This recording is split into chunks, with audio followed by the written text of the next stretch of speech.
So we'll see if we're live here. We'll be live at some point. I don't know when that will be. Yeah, we're live. Cool. Cool. So welcome everybody. I figured I would just do a random live stream because I have counter clipping to do because this showed up and what we're doing is verifying one of the ancillary benefits of counter clipping is that we can see let's see, pop this out. We can, awesome. We can verify as part of that step that the game's all there, right? So that's kind of what we're doing on the side here. And I have more light happening than I would normally have sitting in front of this computer. Fortunately, in this particular case, it definitely looks like everything's going to be here. So here we got one German division. They're not necessarily divisions, but we'll see how much we do in this stream. There's the other one. So whoever had this before, this was definitely a grail thing for me. So the word on both the Devil's Cauldron and Regal's Dare is that Multiman is working on a revised version of both games, both the Devil's Cauldron and Where Eagles Dare, which is going to be called, at least the working title is The Magnificent Disaster. F.S. Mora, how's it going? Thanks for stopping by. Move this around a little bit. Okay, cool. That new version is going to update the entire Market Garden experience to the 2.0 rules. Fans of the series definitely seem to prefer the 2.0 rules to the 1.1 rules, which are the latest rules you get in the Market Garden games. You can't really use the version 1 components with the version 2 rules. Some of the factors are different on the counters. Makes the counters incompatible. The maps, as far as I know, will require no changes. I did see that a playtest of that, not the whole thing, of course. They had a small scenario-ish thing set up on the table at Winter Offensive. I figured I might also talk something about gaming in 2020, right? Because we're getting to the end of the year. I mean, I have mixed feelings about. 2020 has been a pretty shit year. Let's face it, in so many ways. But as far as gaming goes, some interesting and not all negative things happened. And I'm not just talking for me. Is this two different colors? It's hard to tell in this light. Boy, it's hard to tell in this light. I think it is. Counter readability on these early, at least on this one, GTS titles is a little bit low. I think that the resolution on the counters is just a little lower than it should be. So one of the things that we saw as a result of the pandemic was the surgence, I guess, of online play and of people developing, in some cases in a big hurry, avenues for online play that hadn't happened in the past. And certainly it motivated me to, I'd fooled around a little bit with online play before, but it definitely motivated me to do a great deal more online play than I had previously done. So, and that's good, right? Online play facilitates play that might not otherwise happen. So even after we go back to the ability to have things like conventions and stuff, it will be the general gaming populace will have a better understanding of how one does this kind of thing online, whether that's through children. Stop doing that. The cats are acting up. whether that's through Vascular, Tabletop Simulator, or whatever. And whether that's war games or not, right? I'm not just talking about war games necessarily. Certainly, lots of people who never bothered playing RPGs online before now play RPGs online. And that's a good thing. And, you know, it's, I think, reasonable to prefer to play in person. I do too, but you know, sometimes if you can't, you can't. Just people can't game in person for a variety of reasons. Lead Magnet, thanks for stopping by. You know, some people probably have nostalgia over the old pink and blue counters from the very old Avalon Hill titles. I don't. So, although actually, it's pretty interesting if you look at some of the really, really old Avalon Hill games. And by really, really old, I mean before Avalon Hill was sold to the Dot family. The counters are super, super, super thick. Like battle line thick. And I found that very interesting that when they started printing, you know, they became owned by their printer, and their printer printed everything for them. The quality went down. The print quality went down. And I'm talking specifically, I'm going to mention Chancellorsville because that's the one that I've seen that has really thick, super thick counters. And Chancellor's, and I think was never reprinted later. Like things like Gettysburg and stuff like that all got reprinted later on.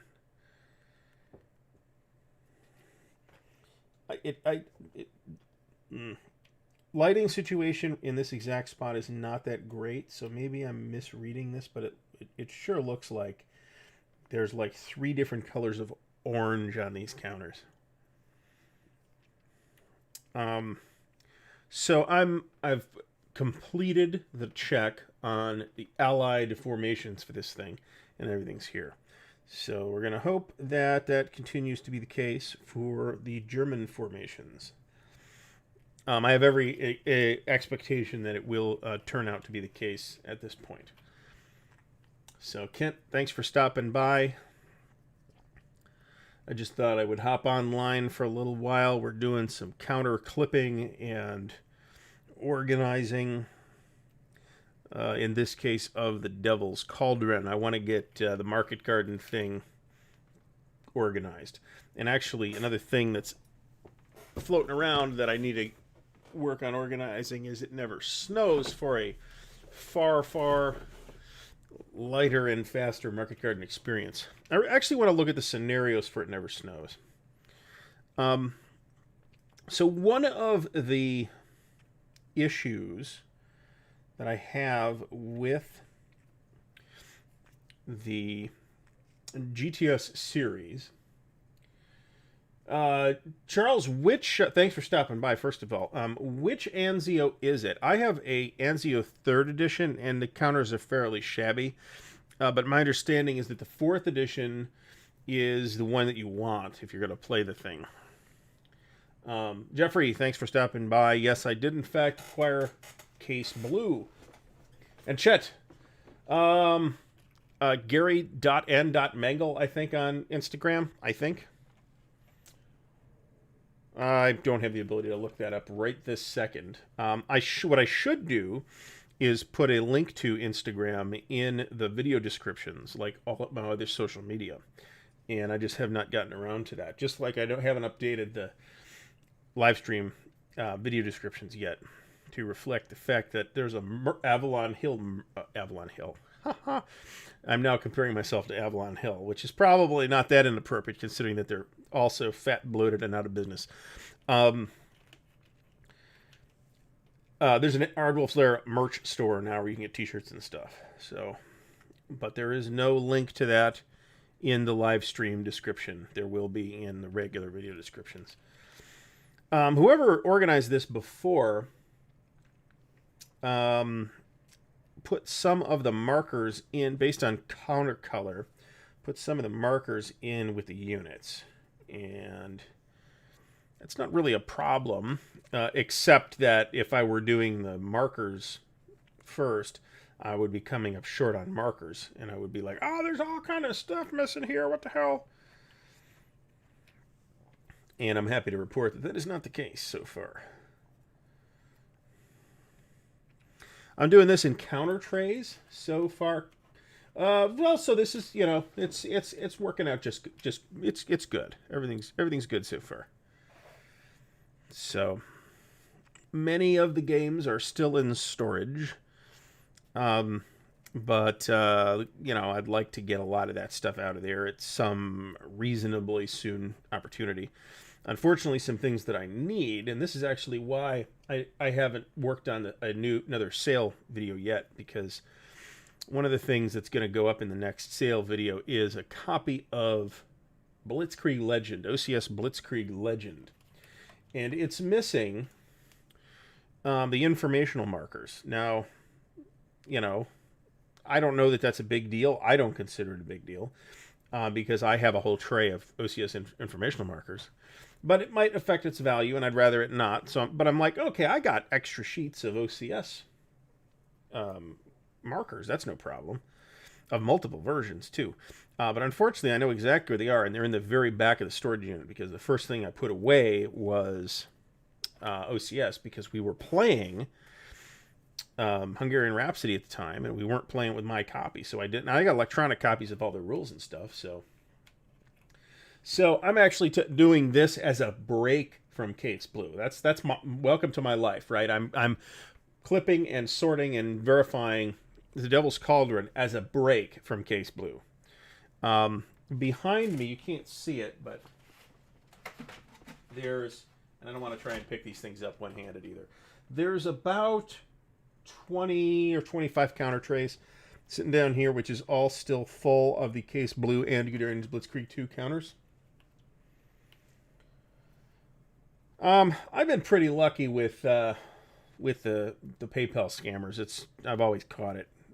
Not that misadventures have not occurred. So let me tell you a little story. So one time I get an email from PayPal, and I'm like, that's the first thing I said was, "Oh, this is a scam. What's going on here?" And it turned out to be a legitimate email from PayPal. Please pay your invoice for $1,600. So what had happened was, a friend of mine was playing around on my phone because he was one of those savages without a cell phone, without a smartphone. So he's playing around on my phone looking at eBay, and he must have accidentally clicked buy it now on a $1,600 lot of ASL. So now I called and got that straightened out. It's like, they didn't have, it was, for the record, I will tell you, it was the seller was Noble Knight. And they were very cool about it. And I mean, they kind of didn't have a choice. It's like, look, I don't have $1,600, so you ain't getting it. So I apologized, and they straightened it. You know, it all got straightened out. But my buddy is never going to hear the end of it. So, Rough Swordsman Wargamer, how's it going? Thanks for stopping by. I figured, so it is roughly midnight-ish on your edge of the pool. So thanks, especially for stopping by this late. I have had a reasonable amount of caffeine today, so I might be up for quite a while doing this. I would like to get all the German markers done here. I guess if it turns out to be short, like generic markers, I don't care, because I'm not going to resell this. And I know I said that there's just going to be a new version of it. But one of the things I'm trying to do as a... Tony, thanks for stopping by. One of the things I'm trying to do is kind of focus my gaming energies on a smaller number of games. And game series or game systems. And GTS has made the cut. So with that in mind, I don't mind too much having what would otherwise be considered extra stuff. And, you know, hey, you never know. Who knows? Somebody might decide at some point that they really want to play GTS 1.1 Market Garden, even after version 2 is available. And the other thing is version 2 is not going to be out for years, right? If, by the way, one of the things that's going to be in the next round of sales stuff is another copy of SPQR. So I have been blessed by Jupiter in having 3 copies of SPQR on hand. So this copy will be punched, neatly organized, and clipped, and will include both the Barbarian expansion and the SPQR Player's Guide. So stay tuned. Next sale video will be up in a few weeks. It probably realistically not till this first week of January. First or second week of January, because I got to get those OCS markers out. And I don't know, the prices will probably be a little higher just because of what's left, but there's still going to be plenty of good stuff there at reasonable prices. I'd rather get rid of it for a little less than sit on it for nothing. So, generally speaking, because I do not, in fact, need 3 copies of SPQR. I am in the market, I guess, if I get if I can find it for a low enough price. I am in the market for a copy of Lion of the North. It is the only Great Battles of History game that I don't have, and at that point, I might as well just get it. Not a priority, but my wish list, my sort of, and I actually maintain, because I'm a nut and obsessive, I actually do maintain a spreadsheet for inventory purposes. Daniel, thanks for stopping by. For inventory purposes and to maintain a wish list and a list of things that are on pre-order, so I'm not like surprised. It's like, oh shit, I just got charged $100 for whatever, because that's been known to happen. So I don't want that to come up again. And that wish list is pretty short at this point. I think I believe the only OCS title that's still on the list is DAC. I'd prefer a copy of DAC 2. I had a copy of DAC 1 years and years ago and got rid of it. That was dumb. Now that I have Case Blue. Also, if I can get the organization done in time, another thing that might be showing up in that second sale round will be the extra copy of Guderian's Blitzkrieg 2. And I don't know what that's going to look like. It may be just a counter and map set, or it might not be. I'm not sure. I have what definitely looks like 3 copies of Guderian's Blitzkrieg 2 at this point, but they're in 2 boxes. So it's hard to say how that will shake out. Oh, gee, thanks for stopping by. Yeah, I mean, somebody was selling one on Facebook, I think, right now for something like $375 or something like that. And if they can get that, good for them. I'm not paying $375 for that. That is not within the bounds of sanity for me. So I will be delighted to pay $150 for it when the time comes, in the fullness of time, as it were. So, let's see here. As I mentioned, I'm kind of verifying this for completeness at the same time.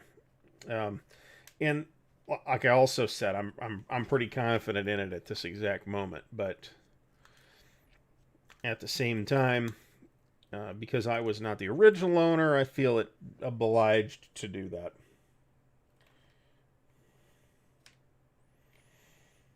Yeah, there's actually what looks like 3 friggin' colors of red in here. We'll have to figure it out. There's like a red and an orange and a burnt umber, and the light right here sucks for it. Yeah, I mean, that's a crazy price, and I don't think anybody really should pay that amount of money for that game. I don't know if anybody watching saw the video today, but so one of the things that I got rid of was like all my North Africa games. Craig, what I am clipping is the Devil's Cauldron. It is an out-of-print game from Multiman in the Grand Tactical series. It's actually the first game in the Grand Tactical series.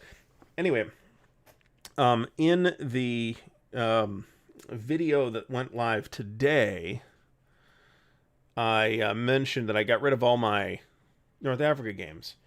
Let me show you something, actually. I'll show you my methodology for verifying these games, and only an actual psychopath would actually do this, by the way. So what this is Inkscape. And all the counters, and then I have little check marks that I then paste into when I know, for example, that I have all of these in the artillery park. So, yeah, that's crazy. There we go. So, for those who are expressed concern about, this is I have so much stuff to clip and organize. And, in part due to my acquiring a bunch of games that were in, 40 counter trays, I now have a surplus of counter trays. So everything is going to end up in counter trays pretty soon. Another thing that I need to punch is my copy of the Devil's Horseman. Anyway, North Africa. So I had basically unloaded all my North Africa games. Because the only North Africa games I had owned were those games in the BCS series, which I decided wasn't going to make the cut. And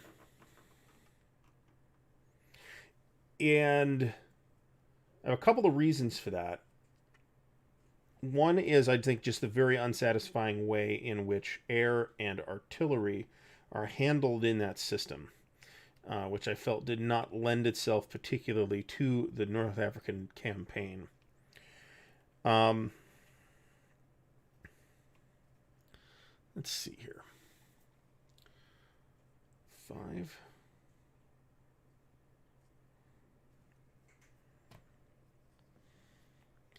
Yeah, so what I'm stuck on here.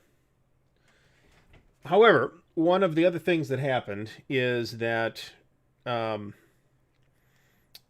friend of mine who had, I mentioned this in one or both of the videos, a friend of mine who had seen my stuff on Instagram said, hey, a friend of ours just passed away, and we have all his war games. Do you want them? And I said, sure, why not?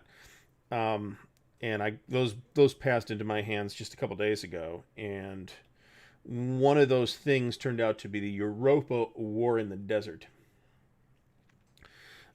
which is fairly well regarded even amongst people who are not necessarily the world's greatest fans of the Europa system.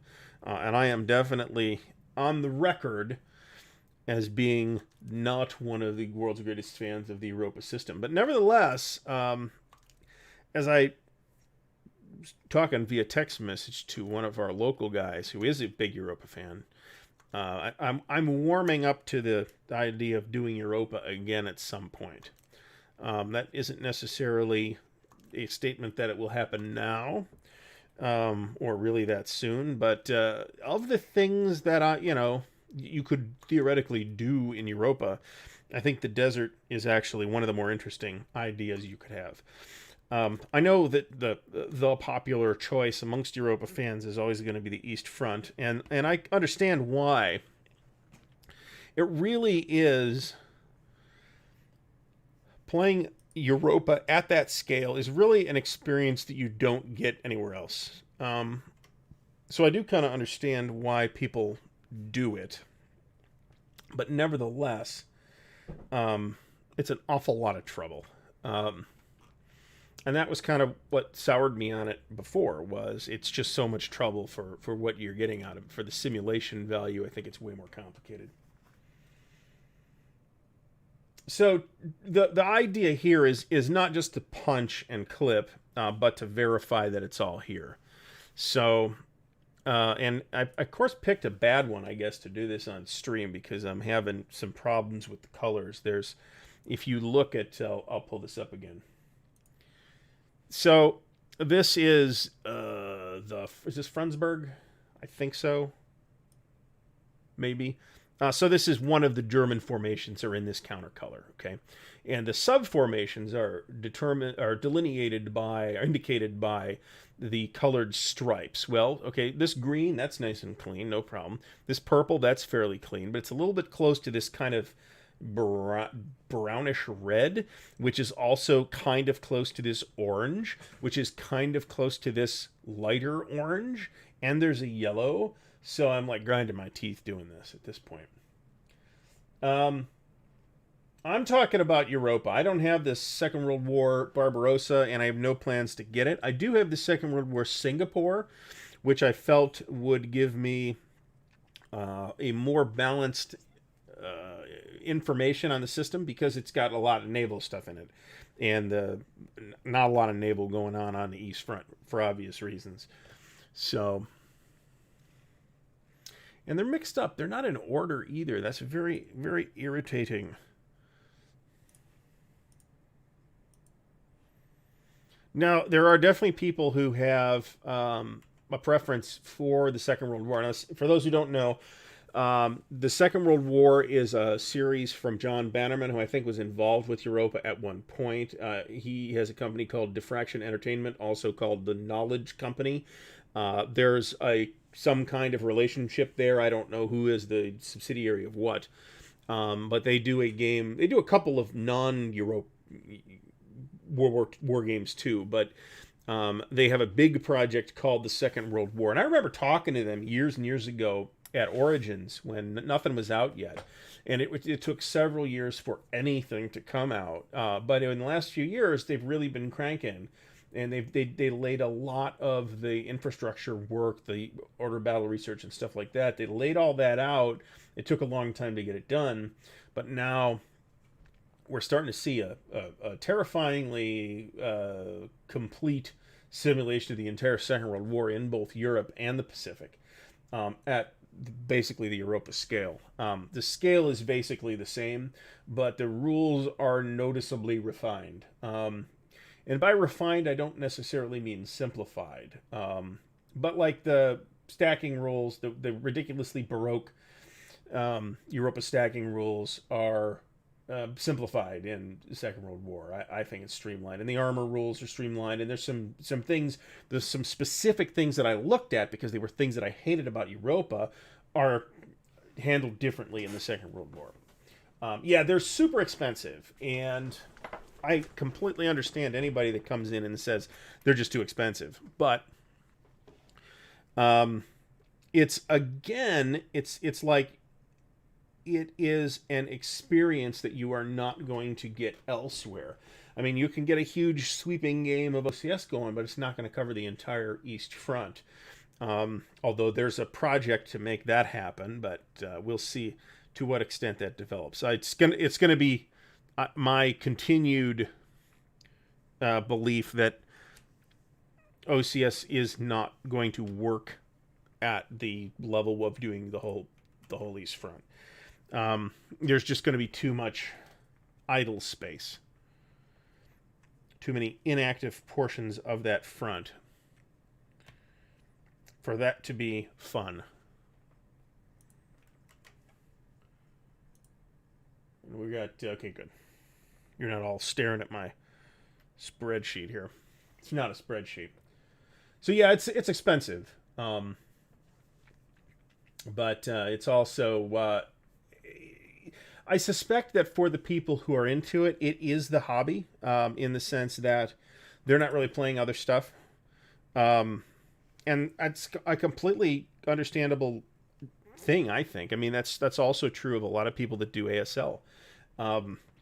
It is their hobby, and if it's expensive, it doesn't matter because they're not spending any more than I am, because ultimately they're only buying one game, right? And if they end up spending $200 or $300 a year on it, well, okay, that doesn't seem that unreasonable, and that's probably not a particularly expensive hobby. I mean, if let's say you play World of Warcraft, it's going to cost you $15 a month, or something like $160 a year, or something like that. So I don't necessarily. I don't want to use the word lifestyle game because I don't think I mean by that the same thing that other people mean by that. What I mean when I say that is that it is a game with sufficient depth that if it were your entire hobby, you would be satisfied with that. And ASL is that kind of game. And I think the Second World War is too. And frankly, probably Europa is too. I mean, I remember with some fondness, I never played at the time. I never played Europa until just a few years ago. when there was an event at Origins every year called Europa Fest, and they had their own Europa room on which they would put the entire Europa map on the wall. And of course, that wasn't what they were playing on. What they were invariably playing would be Fire in the East and Scorched Earth. Grab counter trays.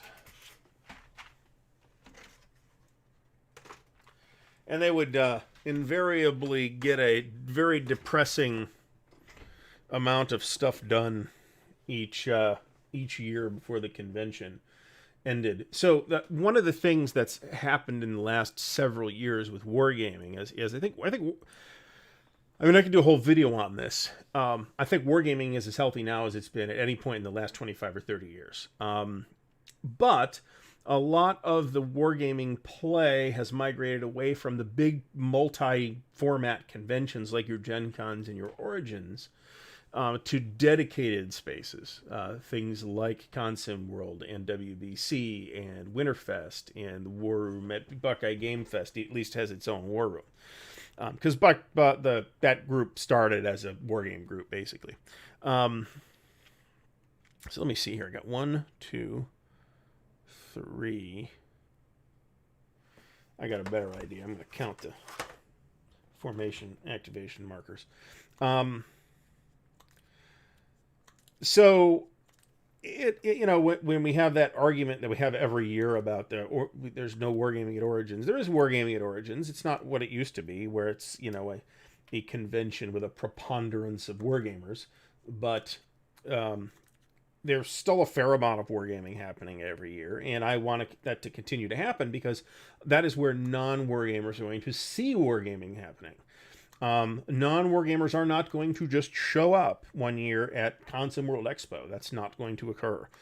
Or even maybe WBC, because WBC is a tournament-oriented thing, and there's plenty of non-wargaming happening at WBC as well. I gotta say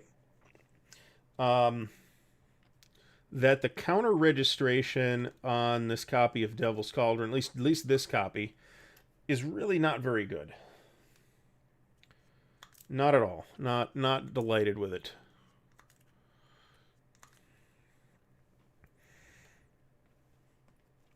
I don't think that's much of a big deal, but so, I mean, I would definitely, as somebody, last year was like a banner year for me for convention attendance, and I had plans for this year too, and those got flushed down the can for obvious reasons. But hopefully next year, I'll be able to resume, significant convention attendance. That'll be really nice if it happens. I'm going to have to combine some of the formations on this particular unit, or it's going to eat an entire tray. Yeah, we're not going to have that. We got to get this whole game in 4 trays or less, so because that's what'll fit in the box. It's nice to have a box. I'm going to start taking credit for GMT and their new 4-inch boxes, by the way, because that's something I've been squawking about for a long time, and just recently, relatively recently, GMT has been making motion toward doing larger boxes. It's something I've consistently complained about, is that, hey, I can put these in counter trays, like your counter trays, but I can't organize it in a sensible way and get all those counter trays back in the box. Certainly other folks other than GMT are guilty of that, unquestionably.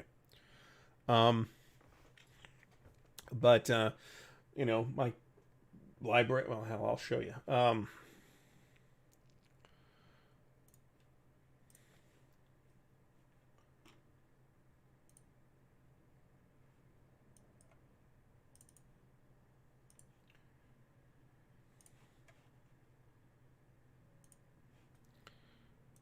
See what this looks like right now, because I just added a bunch of stuff.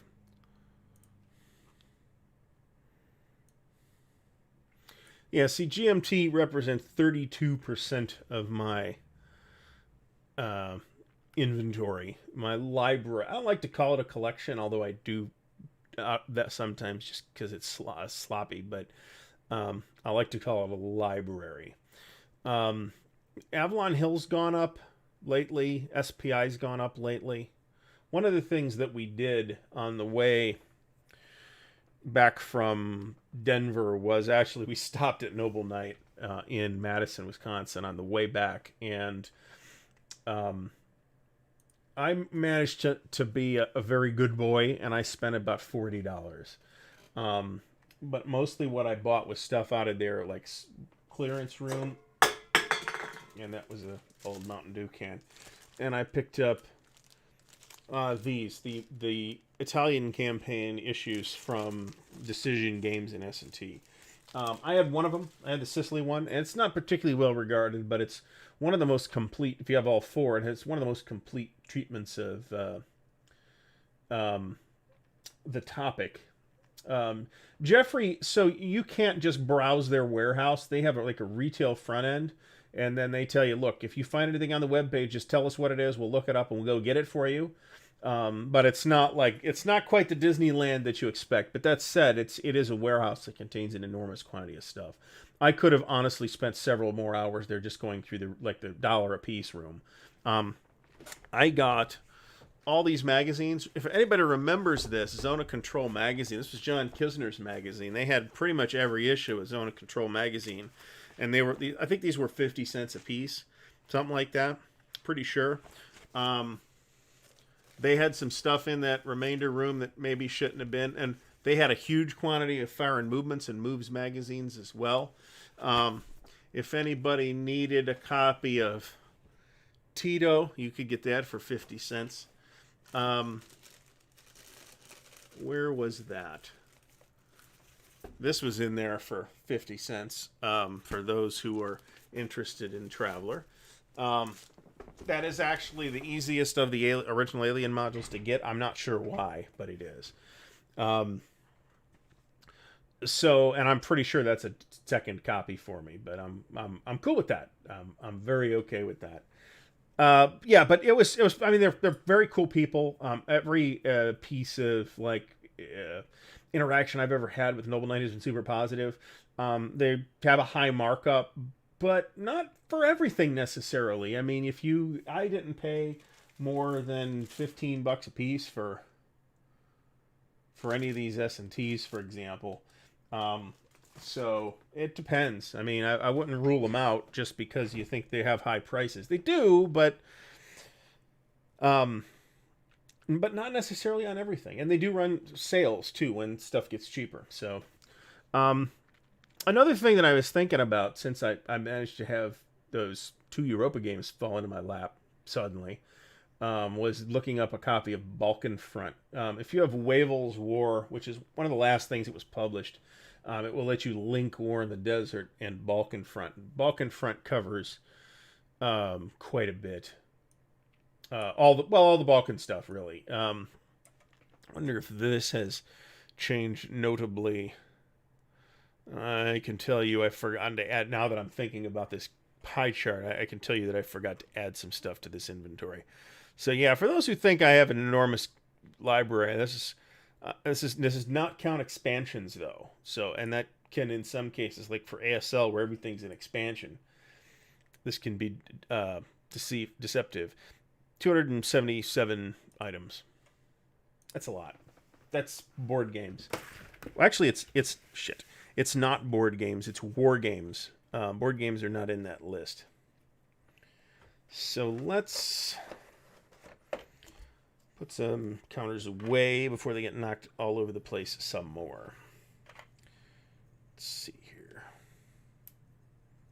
Is this the division chit?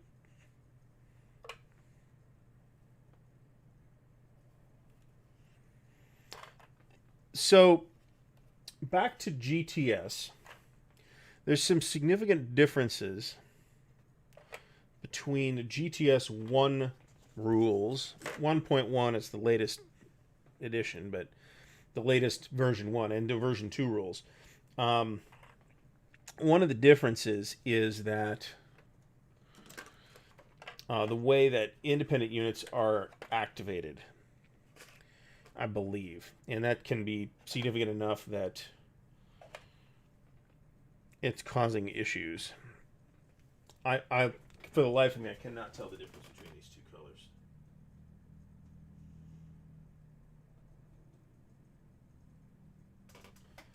I absolutely can't. We're going to have to figure it out in better light, which I can do, but it's going to be hard to do right now. So we're going to have to dedicate this entire tray to this formation at the moment. This is not a problem I've had with other games in the series. That's definitely... Hex to Hex, thanks for stopping by. Not a problem I've had with other games in the series, and I haven't had it with this one until literally right now, and now I can't see anything. I mean, the lighting in here is not that great, but this is not where the physical gaming will be happening. This is just where the computer is. So,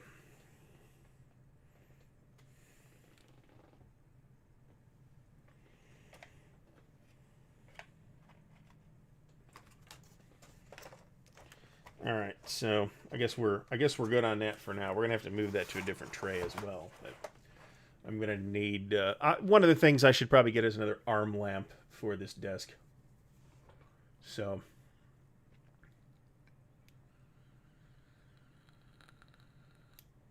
Mr. Tweezers, thanks for stopping by. I have your PQ-17 videos queued up, and I haven't managed to watch more than one of them so far. It's a game I have in which I found super duper ID Jester. I got to start Cliff Encounters again because he's here. That's a game I have and have been super interested in for some time, and have not had a chance to get it to a table yet. So hopefully that can happen before too much longer. It would be nice anyway.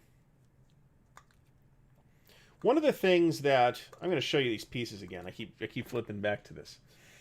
One of the interesting things that this series does, if we look at the unit symbols on here, what you'll notice right away is that they're not using conventional symbols. So what they are using is the historically accurate German or Allied unit symbols. So the Allied ones are pretty similar to the NATO symbols, but not identical, especially for things like artillery. But these German symbols are very different. And you might think, as I thought, hey, this is going to be a real headache.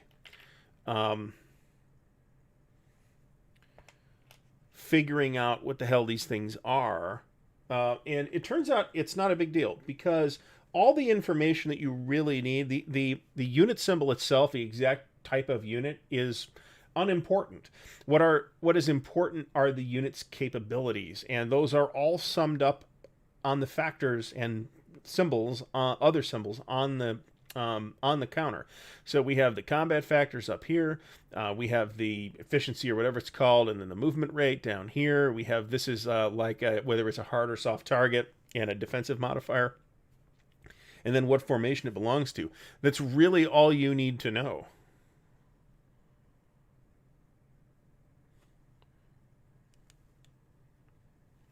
Oof, hard to read. As I did mention, and this is something I noticed. Richard, thanks for stopping by. This is something that I did notice when playing the game, is that the resolution on these counters is not that great. Very difficult to read. So these guys are just like regular. I turned the screen off. So yeah, it was like something that I thought was going to be a problem for me to kind of keep straight in my head, and it turns out it's not an issue at all. The color coding on the combat factors tells you what fire type the unit is using, whether that's like small arms or direct fire artillery or whatever. So you don't really need to know anything else. Like I said, the factors themselves tell you what you need to know, and the fact that there is a unit type symbol on the map is rather superfluous. We had a rather hilarious episode in our game where, I don't want to sum up the historical market garden, but Well, you know, I might have a job interview this week, so I had to get a haircut. Um, One of the things that happens, so the Germans basically react to this, you know, rather unexpected Allied airdrop by throwing whatever they had handy into the line of fire, which included, in one case, an SS marching band.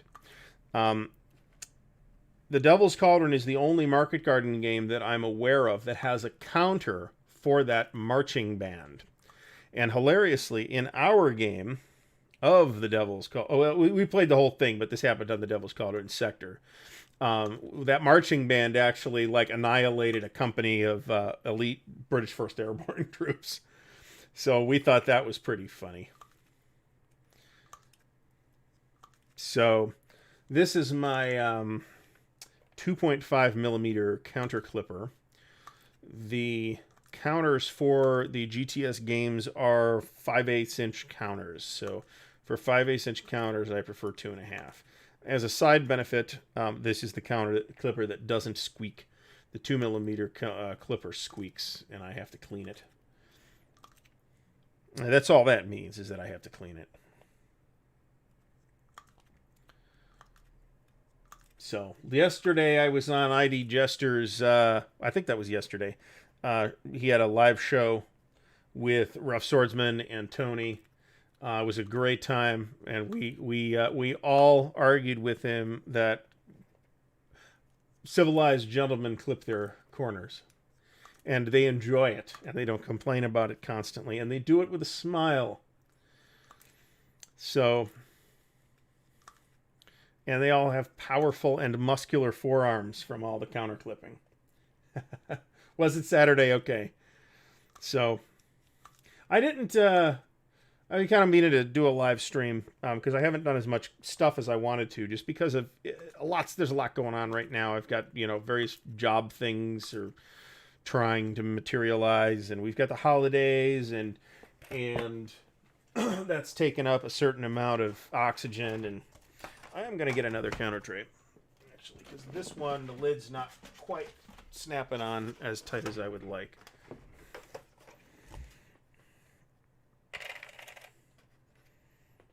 Okay. And it just occurred to me that I didn't count those, but at this point, I am highly confident that this is a complete copy of the Devil's Cauldron. There we go. Cool. So, the Blue Tweezer says he is built like a fiddler crab. Hethwill, thanks for stopping by. You are in the UK, are you not, Hethwill?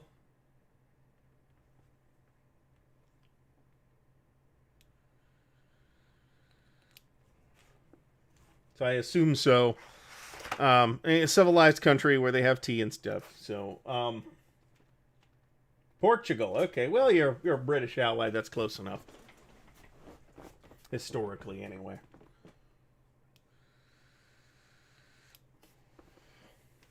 They bailed you out against that Napoleon fella, as I recall.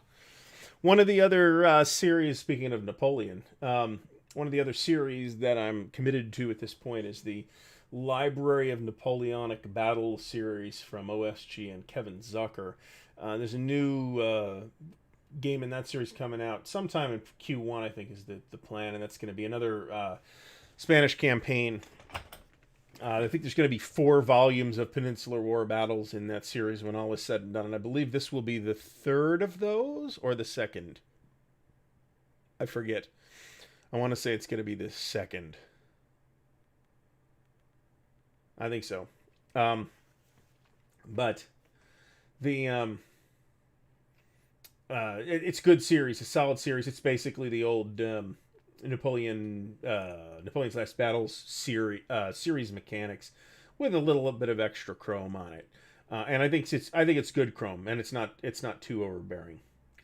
Another thing that's happened relatively recently is that I got a So part of the big deal trade/sell thing was I ended up with a couple of copies of Great Campaigns of the American Civil War games that were extras.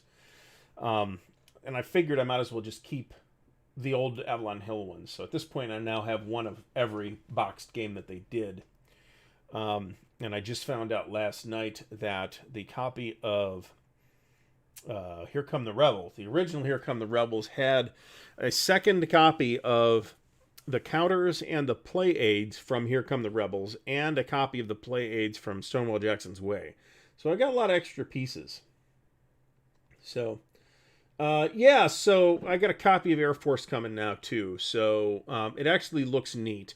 It's real detailed. I mean, it's pretty much going to be the last word in air games, I think, that I will need, at least for World War II.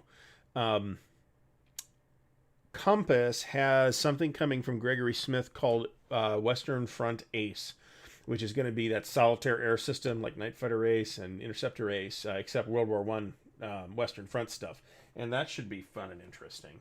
So the other one is I have Red Storm, and that's part of that Downtown. They're not real. It's not really a series, but it's like the Downtown series. I didn't know until I saw that Volko Ruhnke was playing it, and he was posting some stuff on social media about,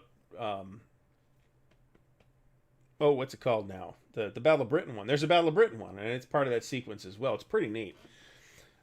Compass does have a Manassas game. I want to say that's the old, either Iron Crown or Yaquinto Manassas game. The Burning Blue. Thank you, Ethel. That's the it's a great looking game. So I got that now too, and that showed up some time ago. Rough Swordsman is asking about the GDW Third World War series. Now I have happened to have played it, and I completely shat the bed. It was a terrible performance. I played NATO and we got buried by the Warsaw Pact. It was the first time I'd played it. I like it a lot. It has a really good air system without being too much. I have very high expectations for the new version from Compass, which definitely looks like they're really taking a lot of extra time to get it right, and I really do appreciate that. I felt strongly enough about it that I pre-ordered it and prepaid for it, which was ages ago now. It was probably a year and a half ago now. And I don't regret that at all. It'll show up eventually, and I'll be delighted when it does. And I think that'll be in 2021. So that's another one of those things that I was like, I forgot about that. That's probably a 2021 release. I'm pretty sure we'll get that out this year. I think they're just finishing up the play aids and stuff. So if you are interested in that mid-80s or whatever it is, NATO versus Warsaw Pact topic at the operational level, and you don't necessarily want to buy a whole series or hunt down the very expensive and very large Thin Red Line series, then yeah, I would absolutely recommend that Third World War series. Honestly, I would. I mean, I've had a couple opportunities to pick up the old ones.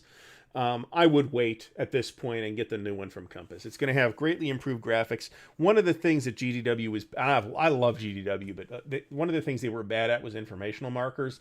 Their games didn't have enough, and they were ugly, and it just has an asterisk on it. What does that mean? The new ones will fix all that.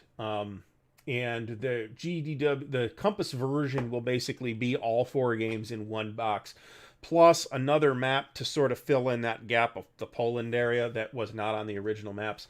So it really is going to be a really nice, it's not a super duper heavy system or anything like that. If you want a really, really detailed system, maybe you look at the Thin Red Line 1985 Under an Iron Sky sequence of things. But if you have if you want a lighter one, go for Third World War. It's a great series. I think holds up really well today too. I don't dislike their maps. I know that some people do. They have... It's an interesting map style, let me put it that way. And it's definitely designed to sort of represent the topographical maps that were used in the 80s. I mean, that's kind of the look they're going for. I don't think it's a non-functional map particularly, and it's certainly on nice paper stock, and the printing quality is really high. But if I won't argue with people who don't like the art style. Imperium. It's funny that you should mention that because here it is. GDW's Imperium. Do I have my second copy and third copy up here as well? I have my third and fourth copies of Imperium up here, but not my second. So, yeah, I may be a bit of a nerd on this stuff. The only one of these that's punched. One of these days, we're going to do a video on the GDW and their interface between role-playing games and war games, because they did a bunch of Traveller war games. This is the most interesting one to me. This is Fifth Frontier War. It's punched and ready to go, and it's actually really interesting from a mechanics standpoint. It's more interesting probably if you're into Traveller. I can Daniel, I can sympathize with that. There's certainly, I looked at the War in the Desert vassal module today, and the hex numbers are totally unreadable. Yeah, so, I mean, that's one thing you can do with Fifth Frontier War, is use it as a campaign generator for your Traveller campaign. And if you followed the Journal of the Traveller's Aid Society back in the day, they had tons of like lead up to that Fifth Frontier War situation. Yeah, there's like two different colors here, and I can't tell the difference. Like I said, we're gonna. Oh, I can do the white ones. We can do the white ones. I got ID Jester in the chat. We have to be clipping counters at all times, as you know. So there's 30 people watching. I'd like to thank everybody for stopping by who has stopped by, and we're coming in about an hour here, and I haven't petered out yet. So, like I said, I just figured I would hop in and shoot the shit a little bit and flip some counters. But we had talked on ID Jester's show about GTS and CSS, so I'll sum up my opinion on those very briefly, which is that I like them both. But they're fairly similar, but different enough that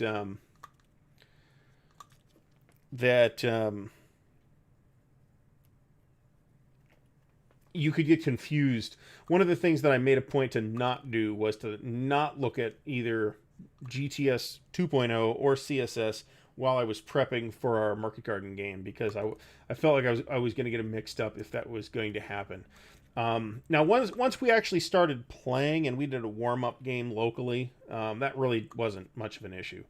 But I didn't want to, do something stupid in the actual game either. So, I think in a very similar way, where I said that the definitive East Front experience is Europa, because if you want to do the whole East Front, you're kind of giving maximum bandwidth to that topic by playing Europa with its, battalion-sized units and 16 miles to the hex, and it's an enormous area and all that.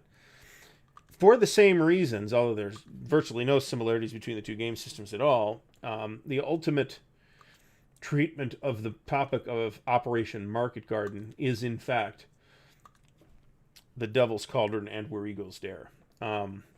I want to say they're like 300 meters to the hex or something like that.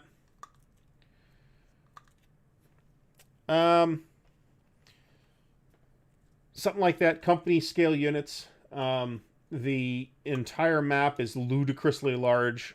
So the Devil's Cauldron is 4 maps plus 3 small map extensions. The Where Eagles Dare is 5 maps plus, I think, 2 small map extensions, something like that. So the whole thing takes up, and they don't meet flush either. They meet at an angle, a 60-degree angle. So it really does. You could find pictures of this whole setup on Board Game Geek, and it's very difficult to just have the table space. But a 4-map game I don't think is that formidable to do, right? I mean, I could get 2 folding tables and set up a 4-map game with no problem at all. All right, Blue Tweezers. Some of the GMC counters are hard to clip battles of the American Revolution. So one thing I also mentioned was that these non-deluxe organ laminations clippers, depending on what exact tool you got, the slot may be a different size. I can fit the thick GMT counters in my 2mm clipper, for example. I cannot fit them in my 3mm clipper. I think that I want to say it was, if I'm remembering correctly, it might have been Imperial Struggle, was so thick that I couldn't clip them. I had to clip them with the old deluxe model, the fixed up deluxe model. So yeah, GMT is definitely stepping up on their counter thickness quality. Now I have noticed in at least 2 cases, and I have not called them to squawk about this, because I've had to call them and squawk about shipping damage on a number of occasions. And I just haven't wanted to deal with calling them to complain about this. One of my counter sheets from Death Valley is counters are not square on one of the sheets. So, and I'm guess that is a offshore manufacturing issue. So I really do like the thicker counters that they're using in their thick brown core stock, but I have noticed that there's sometimes the counters are not square, and if you're a tweezer person, or if it's a tweezer game, you're gonna have problems picking your stuff up with tweezers when the counter on top is bigger than the counter on the bottom. That's annoying. ID Jester, I have War Eagle's Dare, but can't seem to get it out. The box is so big and heavy. So let's talk about that, actually, because that's an issue I have with War Eagle's Dare specifically. So we have 4 big GTS games out right now and a small one. The small one is No Question of Surrender, and I don't have it, but it's pretty small. So none of what I'm going to say applies to that necessarily. The other 3, which are The Devil's Cauldron, Regal's Dare, The Greatest Day, and actually there's a 4th one, Operation Mercury. So 3 of those 4 have large scenario selections. They're all large games. They're 4 map plus games, but they all have a large scenario selection. So they have mini map scenarios and half map scenarios and full map scenarios and then multi map scenarios. So there's like a great flexibility in all of those games to get a good experience out of it while not necessarily having to set up a 4 map game, except War Eagle's Dare. There's only one map scenario in Where Eagles Dare. And while it's supposed to be a good one, all the other ones have a plethora of smaller scenarios, and Where Eagles Dare does not. As a consequence, Where Eagles Dare kind of doesn't feel like a standalone game. It kind of feels like an expansion. It's not. I mean, you can certainly play it by itself, but it kind of feels more like an expansion kit for the Devil's Cauldron. The Devil's Cauldron has tons of small scenarios, 1 map scenarios, special scenario maps that are back printed on the regular maps, for example. It's really great. They're really strong, high value packages, except for War Eagles Dare. So I would encourage you to play it. Vassal is a great option. The Vassal modules for the GTS games are really strong and really well done. I haven't, I guess, looked at the Operation Mercury ones, but I have looked at the Market Garden and The Greatest Day, and those are really strong. So the Hex to Hex, yeah, I actually have watched a couple of your Day of Days videos, and I'm glad that you seem to be having a better time with it than I did. I played some of it on Vassal and had a pretty negative experience of Day of Days, and I think it's not necessarily indicative of any specific problems with that title, as it is that is simply not where I am on that topic. Invasion of Crete. There's actually an Invasion of Crete game in TCS, but there's also a big Invasion of Crete game in GTS. I'm not sure I've seen any TCS video on that, so it's probably gonna mean that we're talking about the Operation Mercury for GTS. And then there's SCS, which is Day of Days. It's not so depending on the topic, right? So I've got one of the things that I picked up from my buddy is Iron Curtain. This is an SCS game. In fact, it's the newest SCS. It's either the newest or the second newest SCS game. This is that same topic we were talking about, that same NATO versus Warsaw Pact in the mid-'80s type of thing. Except this one actually has like multiple scenarios, and you can actually do like a 1945 scenario with a scenario in the 50s, and it's actually pretty cool. And it's a really cool looking little sandbox. And I'm really very okay with it not necessarily being a super in-depth system, because that light treatment fits with my level of interest in that topic. If we were talking, however, about Normandy or Market Garden, which is like where my World War II interest is, then I want a meatier game system, and Day of Days was not giving it to me. So that was my thinking there, and I suspect that I'll end up with the same opinion of It Never Snows, but I don't mind having It Never Snows just for the really detailed maps of the area, and I want to be able to see their order of battle and that kind of stuff. So I don't necessarily mind having that on hand. Another SCS game that I like is the Mighty Endeavor, and there's some real old video on the channel about it, and I think I probably sounded super negative about it at the time.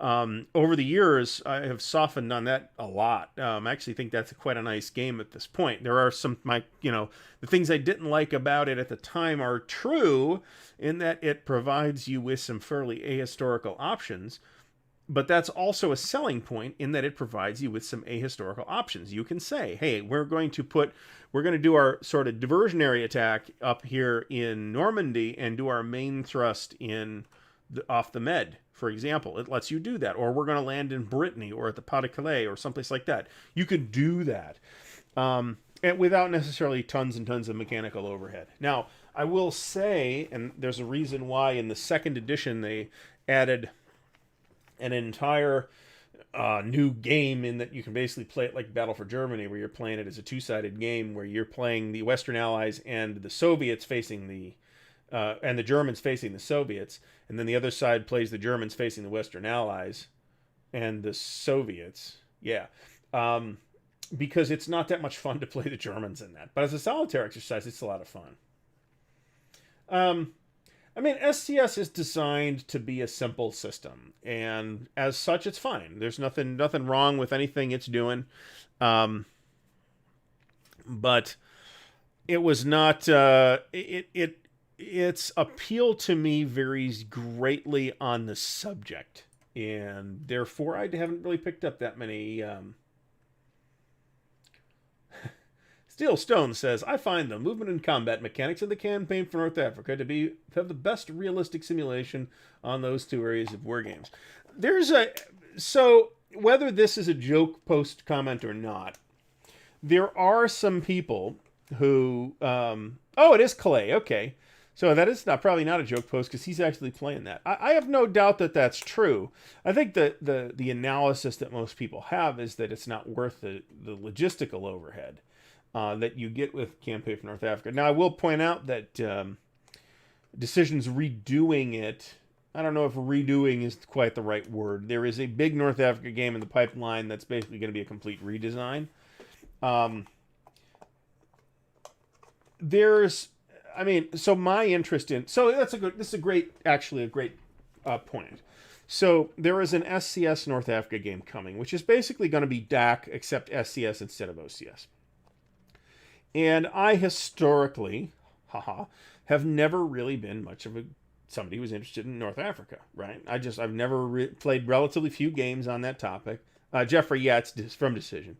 So you can draw your own conclusion from that. It's not a topic I've gamed a lot about. It's not a topic I've done much reading on. I mean, certainly it's a famous campaign, Rommel and Montgomery and Wavell and all that stuff, and O'Connor. But there's tons of games on it. My level of interest in that topic is about right to say, hey, that SCS game actually looks kind of interesting. I find that tempting. Whereas something like this huge involved simulation, like you're going to get in Campaign for North Africa, I simply don't have the amount of interest in that topic to do a big involved simulation in that on that subject. It's the same reason I don't play Labatt, even though I'm really very, I think, interested in the Napoleonic period, but I'm more interested in the operational stuff, and therefore the campaigns of Napoleon games and the Library of Napoleonic Battles is kind of splitting the difference between tactical. It's brigade scale, I think. It kind of splitting the difference between tactical and operational, and I think a very satisfying way. I don't really want to do battalion scale Napoleonics. I just don't. That's not where my interest is, which is why my interest is not in something like the Campaign for North Africa, and probably not in Decision's new thing either, whatever it is. And I'm not going to write Decision's thing off because they have done a lot of stuff that I like. Another thing that I talked about recently, and this is still in the punch and clipping process, is Lucky Forward, which looks super, super promising. And I'll be very delighted to get that to the table at some point reasonably soon. But at this point, that might not happen until Winterfest 2022, which will suck. But, you know, play gear, what do you want? So... I mean, people have a preference generally in terms of scale too, right? And I tend to lean towards operational scale games more so than tactical or strategic games, which does not mean that I don't have any tactical stuff or strategic stuff. It just means that I think where I'm at is with operational topics. I'm in Central Ohio. Littlefoot, thanks for stopping by. And Rocky Mountain Navy, thanks for stopping by. I am in Central Ohio. I am originally from Cleveland. So, and Craig, thanks for stopping by. Lucky Forward, it's an expensive game. I ordered it from NWS. I feel like I waited a long time for it, but, you know, it wasn't like it was going to get rushed to the table. So I'm really okay with that. Something else I'll point out, if you watch the unboxing video, the Decision has increased the thickness of their counters as well. Yeah, so that's a thing that's come up in a couple of things. We talked about that on ID Justice show the other day.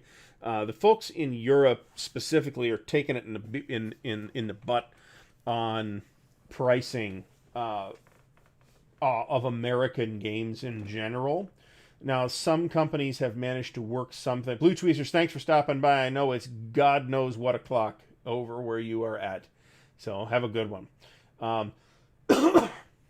But some companies are big enough, or, you know, I don't know if big enough is really the right word, but some companies have been fortunate enough to work out some kind of deal with a European distribution point, and therefore to ease some of the barriers to getting their games into Europe. That said, those folks in like Australia and New Zealand are still hosed. Multiman does not have that. So internationally, in general, Multiman stuff is hard to get. And I mean, there's people willing to do the work of getting the ASL stuff over there, but not necessarily the other Multiman product lines. I will mention NWS Online. If you search for NWS Online or NWS Wargaming Store, they have pretty much the best prices on everything that they carry pretty much, but they carry a pretty much full line of Multiman stuff. And if you, their substantial discounts, if you put in a big order, might be enough to defray the ruinous shipping costs to ship this stuff across an ocean. So I get my stuff from certain companies from NWS. MMP and GMT I normally order from direct. Compass I've ordered from direct. Or bought everything I could find at their event, which is unfortunately canceled again this year. So if anybody has any questions for me, now's a good time, since I think I'm stuck on the counters at this point. I need to migrate these counters up to where I have better lighting at this exact time. They're just too hard to tell apart. I can pretend that I have them all, but I can't read them in this light. Balance of powers. I played Balance of Powers, and there's a couple. So I have some things to say about it. I think overall, I think it's a quite good game. I think it's a well-rounded World War One game because it's got a full naval system without being too much. Um, However, there are some counter problems, some counter art problems, and I don't have a problem with not using unit symbols where they use like helmets, like national helmet styles instead of the unit symbols. People complained about that. I have no problem with that at all. That's not an issue. What I have a problem with is like there's a dark stripe on the back of the counter to indicate that it's the reduced strength side, and like on the French counters, which are a very dark blue, it is impossible to see that stripe. In much of the vast expanse of Russia, the vast expanse of Russia is apparently the same color as the hex grid, so you can't tell the hexes apart in Russia. That's irritating, and that tells me that the artist. I mean, this is a Compass game from several years ago. We've been through all this before. I do feel like they're paying more attention to this kind of stuff now. But it was sloppy that got through back at the time. Also, the rulebook is constructed in a very unusual way that I found a little bit hard to deal with. But we did manage to work our way through it without any major problems or rules ambiguities. But I do think I'd kind of like to see a revised rulebook for it and a new edition, really a new edition with better pieces. But I and there's no turn record track. No turn record tracks included in Balance of Powers. It's like, really? But otherwise, I think it's a pretty good game. Callendale did a whole playthrough series of it, and so check that out. I have parted with my copy, but I wouldn't necessarily. I've got a lot of World War One stuff, so I don't feel like I need another strategic level World War One game. For that thing, I currently have Guns of August. I have Paths of Glory, which is a game I like a lot, right? Not a very good solitaire game, but you can use Stuka Joe's solitaire method with it, though. It was originally designed, I think, for Paths of Glory. I've got the entire Delta Weltkrieg series. If that's really, and you can use it to do the whole war if you want and have an entire warehouse table space to do it on. But that's a really interesting looking series. Another thing that got picked up in the various rounds of recent acquisitions was this 1914 Twilight in the East, and to my delight, although the box is banged up, where did these counter trays come from? I didn't know there were counter trays in here. To my delight, this is unpunched counters. So I have this whole series now, and my understanding is that this series, there's a fourth volume at some stage of the development process. I believe it's on Galicia. Mountain Navy, I hope that you have figured it out. YouTube keeps freezing. So YouTube's been having problems today, actually. When I woke up this morning, they had the whole thing was complete. In fact, the entire Google ecosystem had taken a giant crapola and was down. Do I feel war games are more about flash with no substance, meaning spend money on graphics server system to be subpar? I mean, to some extent that might be true, but no, not really. I mean, so I mean, I don't think we can make a statement about the hobby as a whole or about publication in the hobby. Wardrobe, thanks for stopping by. In that respect, I mean, but certainly there are individual examples of games that I think have no substance behind them. And I don't want to name those games. But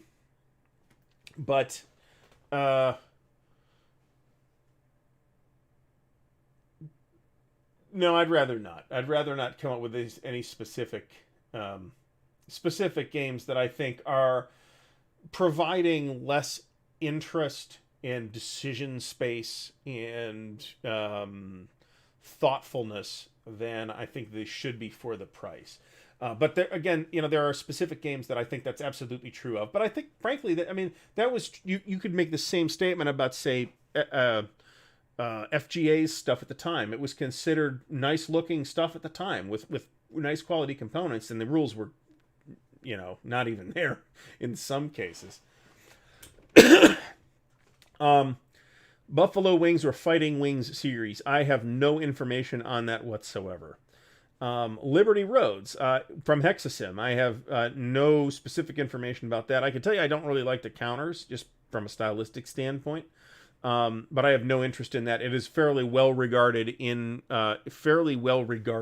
However, I do. It basically is the same, roughly. It's the same topic and the same scale as the Mighty Endeavor, which I already have.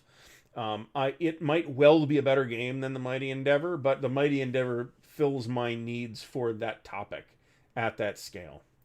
Moffett Field, thanks for stopping by. Blocks in the East or other by same company. So, no, I've never played anything from those guys, but I have played the old, not the old, it's still around, East Front, West Front, Euro Front thing from Columbia. And that's actually a fairly interesting system. And at some point, I'd like to get with Columbia and do something dealing with that. I've done a fair amount of stuff for their role-playing lines, but that's because nobody does anything about their role-playing lines on YouTube, except for me and the Conflicts Games apologist and one of the guys who appears to work for them. So at some point, I might do that, but I don't have the bandwidth to do that right now. I got enough stuff going on. Gameplay demo on Lucky Forward at one point in the near future. So stay tuned on that. There is a plan in the works, and it just keeps getting pushed back to do some Lucky Forward gameplay video. So my friends and I are looking for the premier 4+ player campaign strategic level games in any setting that we can play monthly with our nation like a D&D session. So do you want like a fantasy thing? Or do you want it as a historical topic? Because if you want a 4+ player strategic level game, I have a recommendation for you that might be on the shelf behind me. Yes, it is. It's out of print.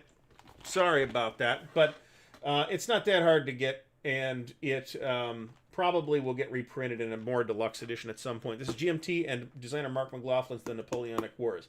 It is... I know that people who are particularly big fans of Empires in Arms will argue with me about this, and I will probably get hate mail. But I think this is the best multiplayer Napoleonic game. It's playable in a day if you just sit down and play it. It's a card-driven game, so I mean you got to kind of be willing to deal with that as well.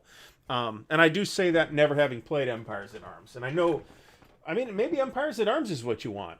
That's also out of print, and I got a copy of Empires in Arms in I think pretty nice shape for something like $50 a year or so ago. So you can get it; it's not that expensive. There's even old.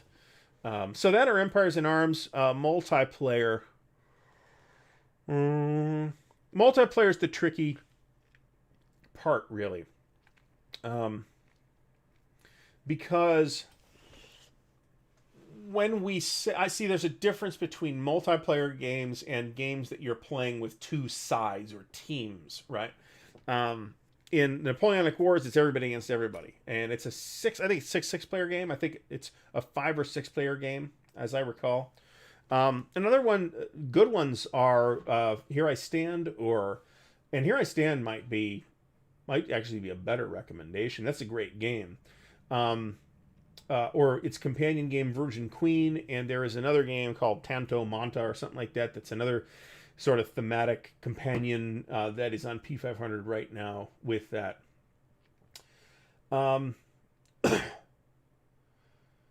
So the Napoleonic Wars is a very different game than Nations in Arms. Nations in Arms is a two-sided game. The Napoleonic Wars is a multiplayer game where you can win as Prussia, for example. So I'm not directly comparing those two at all. I'm hanging on that word multiplayer. I think there's a lot to like in Nations in Arms, and I think there's a lot to be frustrated by in its rule book, from what I can see so far. Greg asks, speaking of operational, have I played Jaws of Victory by NES? No, I have not. I did an unboxing video, which you might have seen. It was a buddy unboxing, so it wasn't my copy. Honestly, for that type of topic, I'd be more inclined to play OCS, which we have multiple games. I believe Third Winter will include that Tarasky Pocket topic, if I'm not mistaken. And Third Winter should be up for pre-order from Multiman sometime in the next 3 or 4 months or so. I think that's my position on that, which is not to say that there's anything wrong with Jaws of Victory, but again, it's a thing that I think my interest in that topic doesn't quite line up with the system.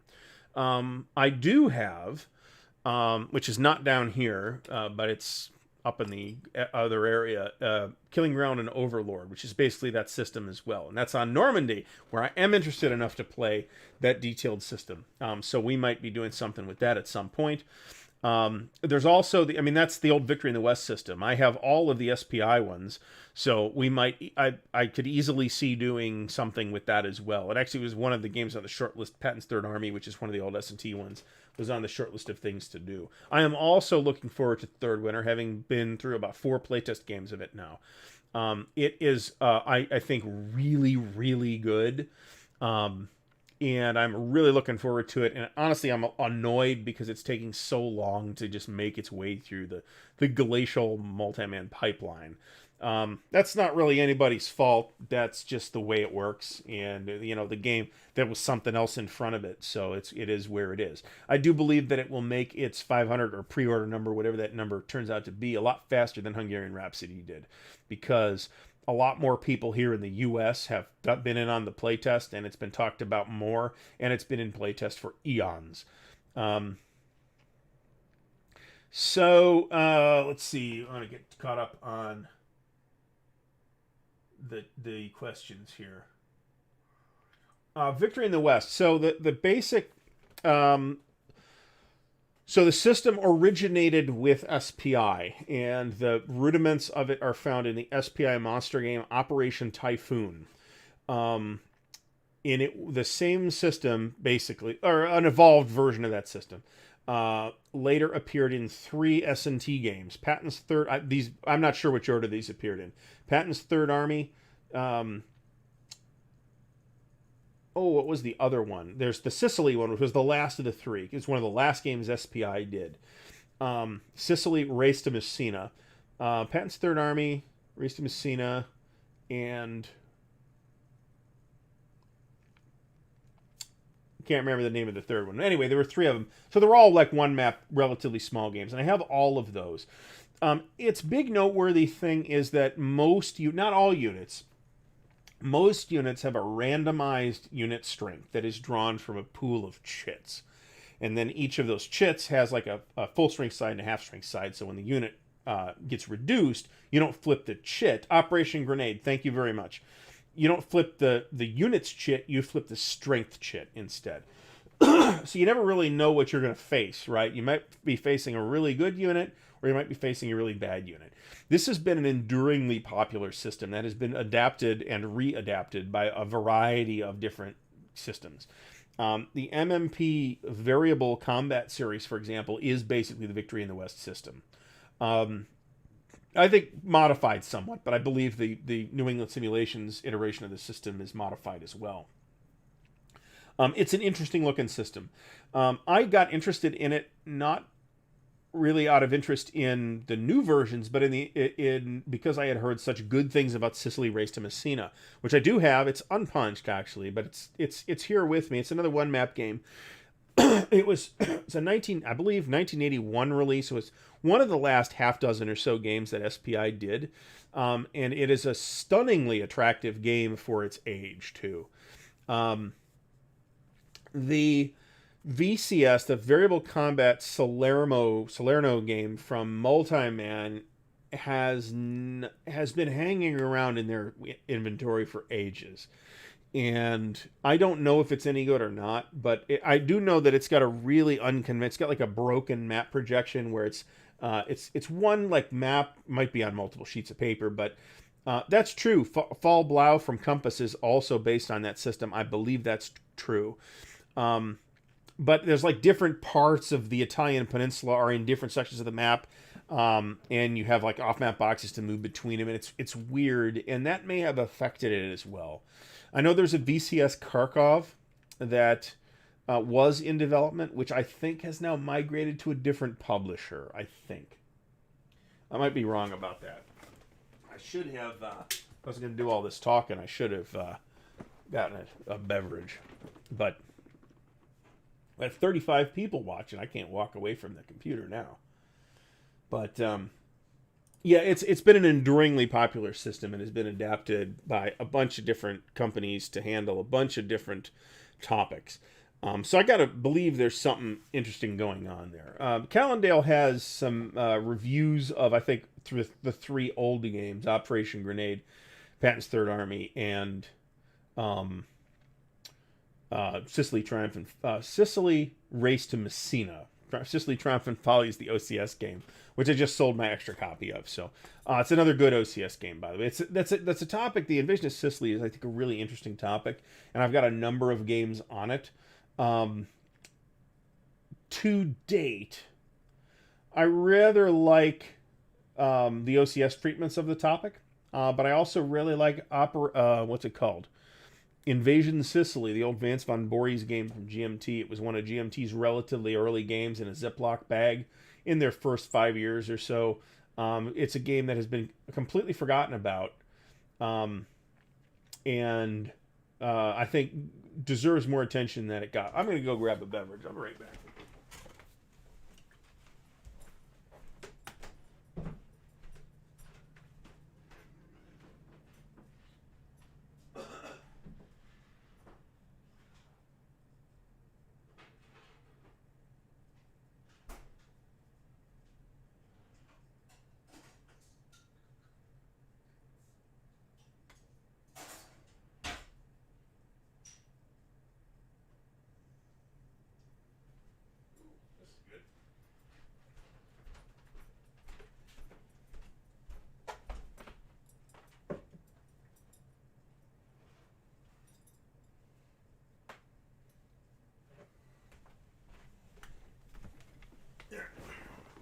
So somebody's going to ask, so I'll tell you, this is Blue Moon Iced Coffee Blonde, which is really pretty good. So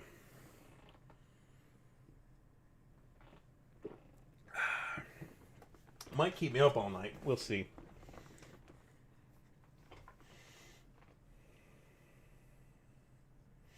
So Clay mentions that he played the original OCS rules for Guderian's Blitzkrieg. So honestly, I think the reason why they changed the rules was to better fit other situations than Guderian's Blitzkrieg. The system really started to evolve with Volume 3, and I think the only game that doesn't really work with a current rules set is that first Guderian's Blitzkrieg. It's another game that, like Stonewall Jackson's Ways, like, okay, I have the more recent version than MMP did. But it's also interesting to then go back and look at the original game and see what the differences are, right? That's why I'm hanging on to that Great Battles of Alexander. Even though I don't really need it, I have the new one, which is a wonderful package. Although I'm thinking of buying the new one because it's going to contain... So, well, let me see if I get to that. I mean, because it's kind of in that core space where I'm at, where it's a series that I'm really into. So I think I could justify having a copy of GB1, at least just to look at the rules. I believe that rule set is not available online, if I'm not mistaken. Although you might be able to find it. So Great Battles of Alexander has been released in like 3 or 4 different versions at this point. And I have the last one, which is called The Great Battles of Alexander Expanded Deluxe of the Macedonian Art of War, or something like that. And it's basically Great Battles of Alexander and all the expansions except for the Tyrant expansion. Now, I managed to get a copy of Tyrant, but it's on thinner counter stock than the rest of the counters, because the rest of it's on that nice new thick GMT counter stock. The new version, which is on P500 right now, which will get printed at some point, will have everything, including Tyrant. So that takes the whole thing up to something like 31 or 32 battles. It is going to be a just amazing high-value package that I would highly recommend to anybody if they have any interest in the ancient period or ancient warfare whatsoever.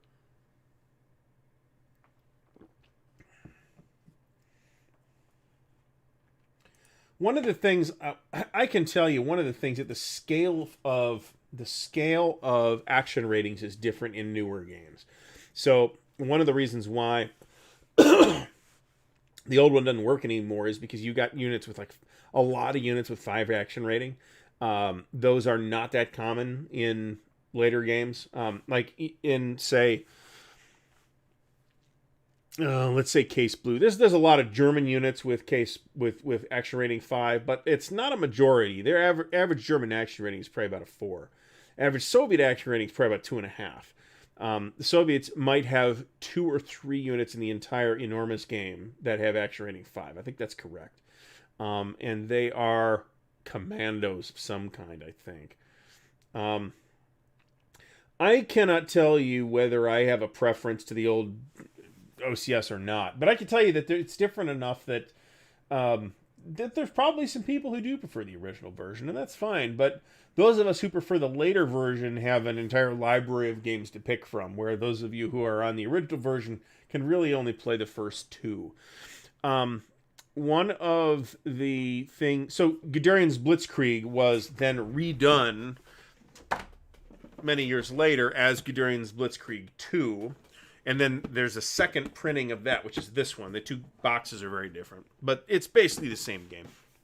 There are some relatively minor differences between the first version of GB2 and the second version of GB2. So I don't know why they didn't call it GB3.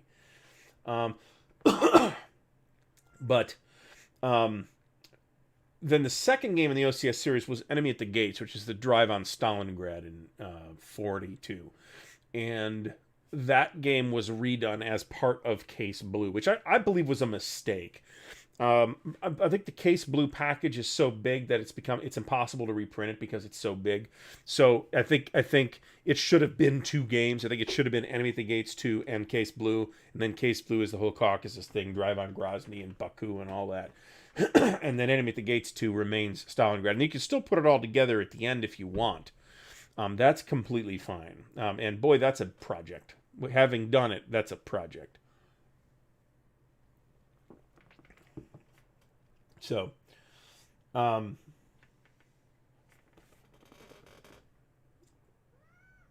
got a cat down here. Sorry, she's demanding attention. She will not. She won't let me. It's not any of the ones you've seen. She won't let me pick her up. I'm going to get back to our counter situation here with the Devil's Cauldron at some point, but it doesn't have to be right now.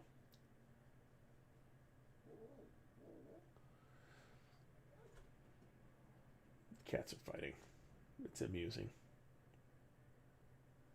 So if anybody else has any... yeah, I would definitely be interested. I mean, I'm not willing to pay a bundle of money for it, but I also don't necessarily care if it's...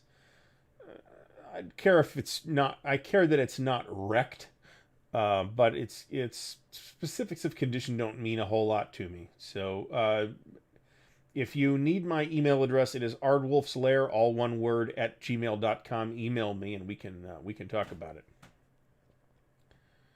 No, it's not that. I'd still be clipping, except that there's some color matching issues, and I don't have the right light here for it. Yeah, Compass is having a holiday sale. Multiman had their Veterans Day sale already, where they marked some stuff down to absolutely crazy prices. So, and I was really tempted, even though I have a negative opinion of it, I was really tempted by Day of Days because it was $30. That's like $100 game, and it's a huge game. It's like a 4 or 5 map game, I think. I got like 7 or 8 counter sheets. It's huge. I'm kind of glad I didn't, just because now I don't have to shelve it. But it was, for those interested in that, it was a really good price, and I know that there were some really good prices on some other stuff too, and it just wasn't. It was right around when I was moving, and there was no way I was swinging it at that particular time. So the timing for me was just really rotten. I didn't get anything, and I think GMT said that they're not doing a sale this year. I think they'll probably make it up to us when the plague's over, I think. Greg, between GTS 1 and GTS 2, I haven't actually sat down and really played GTS 2, but from what I understand, I think there's some streamlining things. The assault rules are very different, and I believe GTS 2, I think, is where the system is at, rather than GTS 1. And I think that's why they decided, instead of just reprinting Devil's Cauldron, is to do it right and redo it in one volume, which presumably will cost as much as a small car, to redo the whole thing in one package with new rules, updating everything to the version 2 rules. Operation Mercury. Yeah, see, that's the great thing about Operation Mercury. We were talking about this before. Is there's tons of small scenarios in there. You don't need a whole. I mean, yeah, you can set up the whole living room worth of stuff if you want, but you can also play an enormous number of smaller scenarios.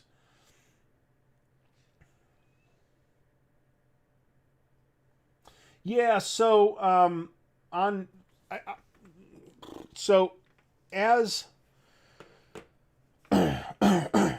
all right, so here's my advice on large Normandy games. If you want a large scale Normandy game, I believe the Longest Day to be dated. Now, I haven't played it either, so you can take that opinion for what it's worth. I have looked at it. I believe it to be dated and not really worth the trouble of dealing with it today.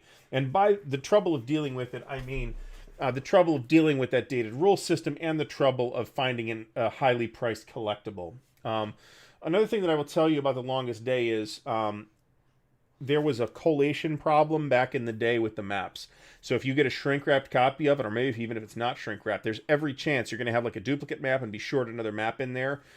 And if that happens, I don't know what your recourse is. I mean, there's a Vassal module for it, so I guess your recourse is to play it on Vassal. So you got to be careful about that.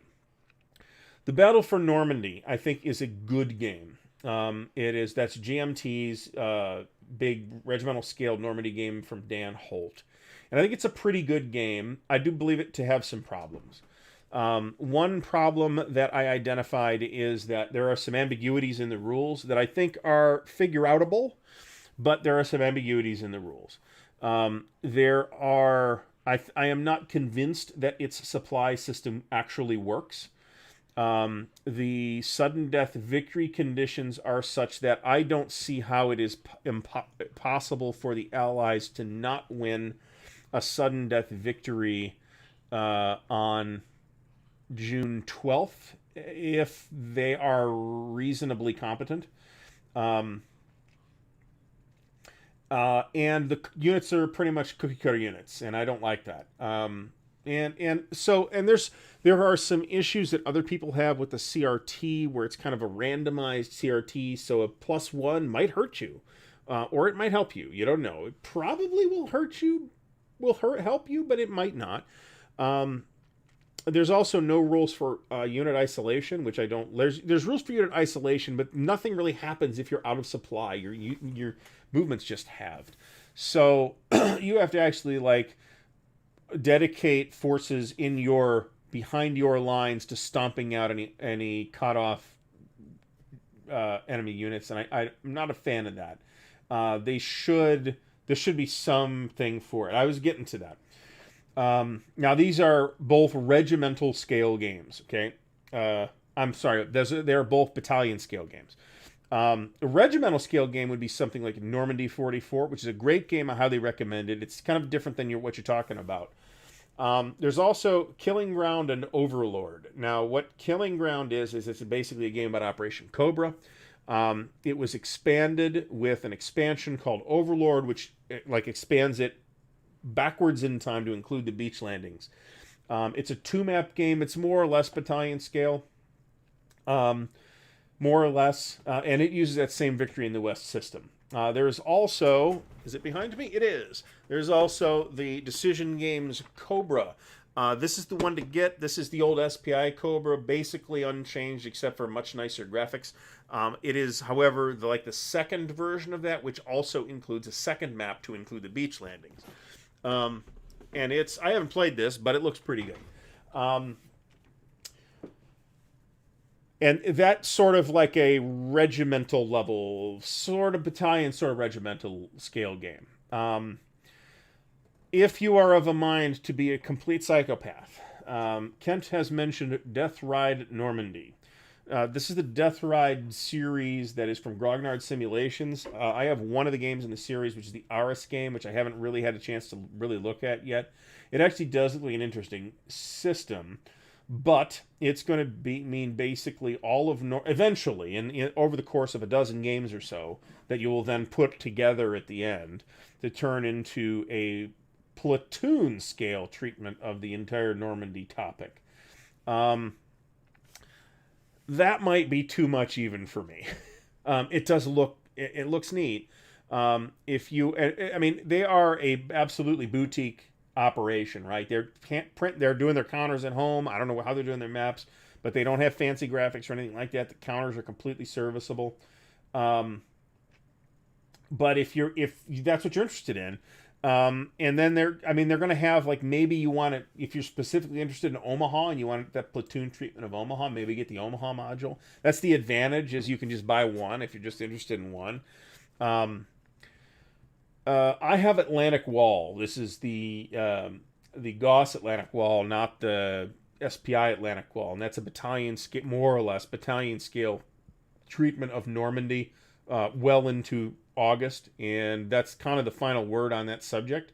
That said, I've retained a number of other Normandy games, including Normandy 44, which is great. The next Normandy game I'd like to do would probably be Killing Ground at Overlord, because I just picked that up recently.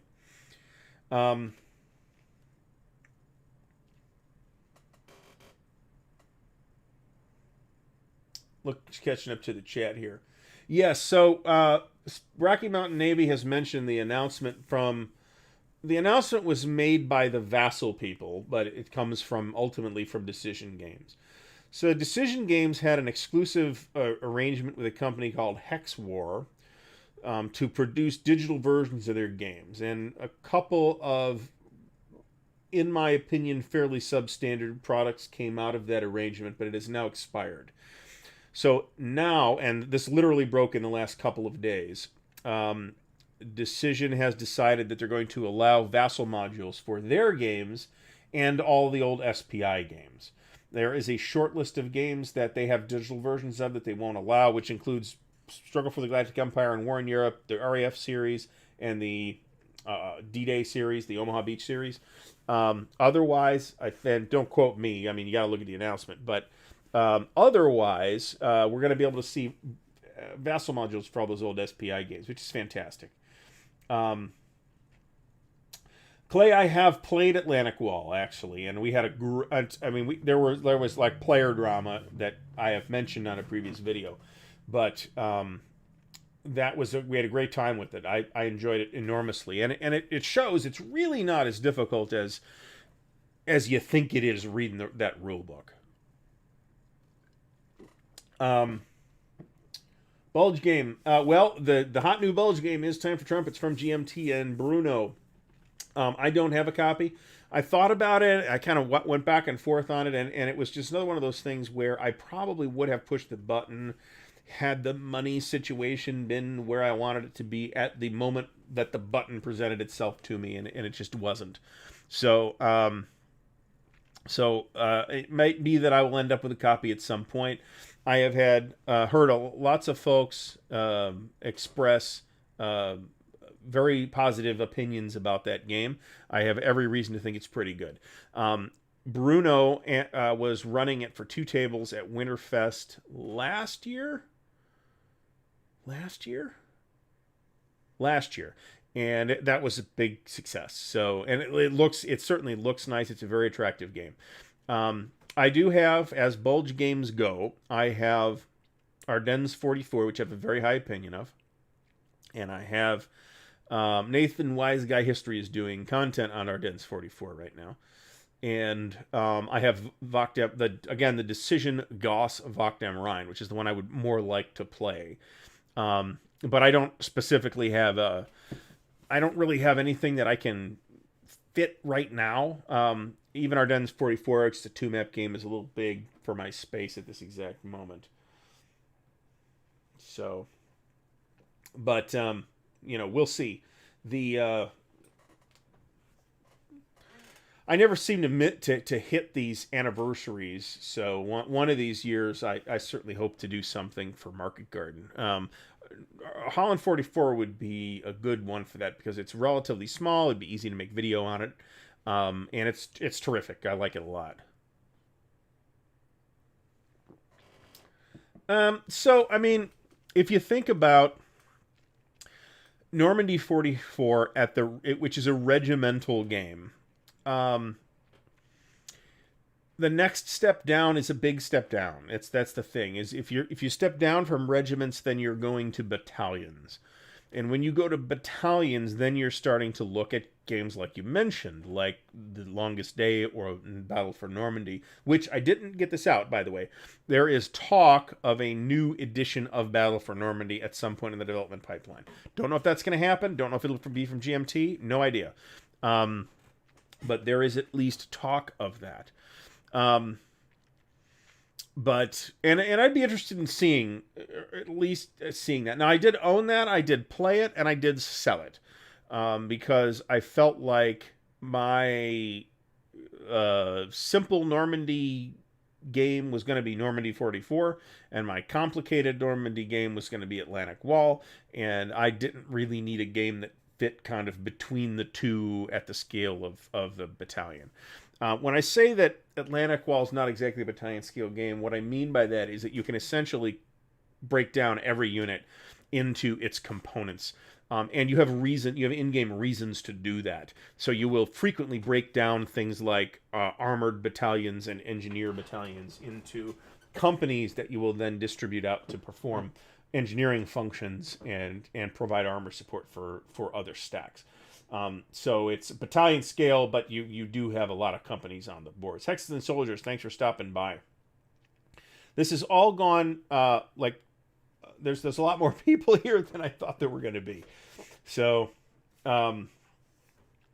including all the channels, well, not all, but I mean, a lot of the channels that I enjoy. Hexes and Soldiers, great channel. Wardrobe, great channel. I'm going to miss people now. ID Jester, if he's still around, great channel. Even though he's been doing non-war games. I don't know why. Just so he doesn't have to clip the counters. Somebody had taken really good care, or at least done a nice job sorting this thing out.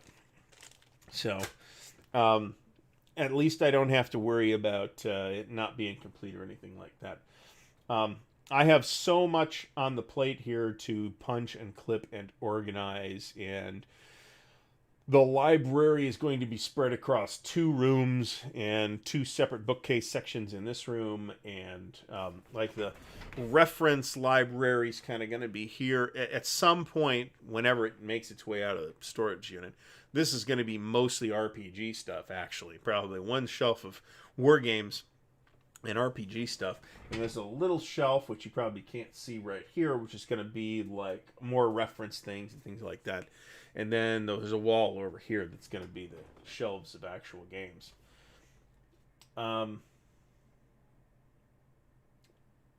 Omaha ATS. Do you mean the Advanced Tobruk system? I have not a high opinion of that publisher, I have to tell you. They had a reputation even back in the day of doing slipshod work, and nothing that I have seen from them since then has impressed me that they have changed that. Now, that said, I do know that the Advanced Tobruk system has its fans, and if folks are happy with that, then I'm not gonna question that. You should absolutely stick with what makes you happy. I know that they did the Omaha stuff and squad level Normandy. I mean, boy, that's a lot to ask, man. I mean, even like honestly, I think the platoon stuff that we're gonna get out of the Death Ride team, I think that might be a bit much. Honestly, I mean, the only reason why the Greatest Day gets away with company level is because it only covers about the first 2 weeks, or the first 10 days or something like that. If it's again, I think it's not something I would do. Again, you know, if I always take the position that if you're enjoying what you're doing, don't listen to me. Do what you're enjoying. I'm just some rando on the internet with an opinion, and I've always got an opinion. So, but yeah, I mean, I'd be very interested in seeing a new edition of Battle for Normandy, which I hope would address some or all of the points I made. I also had, I think, a sort of weird experience on the Consim World group where I was asking rules questions and I was not getting direct answers, and I'm not sure what's up with that. Um, but I would be very interested in seeing a new version of Battle for Normandy. It's a good game. I think the things that I mentioned keep it from being a great game, um, but it's certainly worth your time to try it once. And it's the vassal module is quite generally pretty good as well. Although it's one of those vassal modules that has like some displays that are like on the map itself. They're like cards on the in the physical game, but on the map in vassal, so you have to like pan way over to like drop um your dead pieces off and stuff like that. It's kind of a pain in the nuts. Yeah. So I mean, that's the thing. So I had pre-ordered that Sicily that Battle for Sicily, right? And I was pretty excited about that. That's one of my favorite topics is the invasion of Sicily. And it had made its number years before and had sat and sat and sat and sat. And I know that the designer has, real life was in the way. But at the same time, I kind of had the impression that GMT said, look, we just can't, like, unless you got it now, and he didn't, we really have to either shit or get off the pot. And they canned it for that reason. So we'll see. Clay, I'll tell you what, Vassal's the way to go. I mean, if you want to set it up, if it has a static setup, you just, you set it up. Worst case, you set it up yourself and then save it, and then you always have the setup. Even if you have a discretionary setup where you have choices about what goes where, there's ways around that. Even look at the OCS modules, for example, and they have those options where they'll have stacks set where it must set up within 3 hexes or whatever. So, I mean, Vassal's the way to go on that.